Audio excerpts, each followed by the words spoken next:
Le 26 novembre 1915. La conscience tout entière étant immergée dans la contemplation divine, l'être intégral jouissait d'une suprême et vaste félicité. Puis le corps physique fut saisi, d'abord dans ses membres inférieurs, ensuite dans sa totalité, par un tremblement sacré qui fit tomber peu à peu, même dans la sensation la plus matérielle, toute limite personnelle. L'être s'agrandit progressivement, méthodiquement, rompant toute barrière, brisant tout obstacle pour contenir et manifester une force, une puissance croissant sans cesse en immensité et en intensité. C'était comme une dilatation progressive des cellules jusqu'à la complète identification avec la Terre.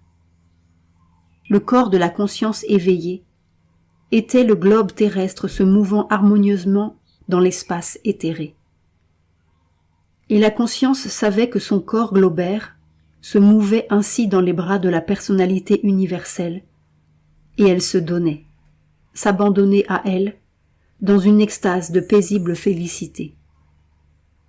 Alors la conscience sentit que son corps était absorbé dans le corps de l'univers, et ne faisait plus qu'un avec lui, et la conscience devint la conscience de l'univers, immobile en sa totalité, mouvant infiniment en sa complexité interne.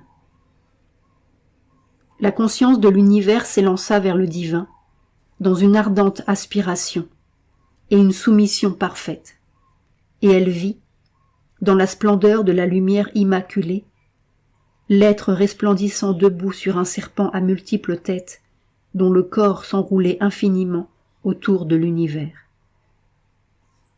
Et l'être, dans un geste éternel de triomphe, maîtrisait et créait à la fois le serpent et l'univers issu de lui.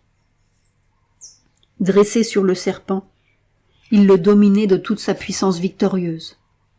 Et le même geste qui foudroyait l'hydre enveloppant l'univers le faisait naître éternellement.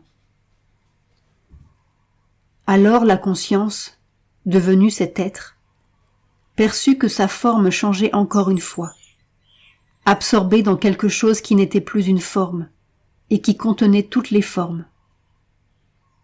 Quelque chose qui, immuable, voit, l'œil, le témoin. Et ce que cela voit est. Puis le dernier vestige de forme disparut, et la conscience elle-même fut absorbée dans l'inexprimable, l'indicible. Le retour vers la conscience du corps individuel se fit très lentement dans une constante et invariable splendeur de lumière, de puissance, de félicité et d'adoration, par gradations successives, mais directement, c'est-à-dire sans passer de nouveau par les formes universelles et terrestres. Et ce fut comme si la modeste forme corporelle était devenue le revêtement direct et immédiat, sans intermédiaire, de l'éternel et suprême témoin.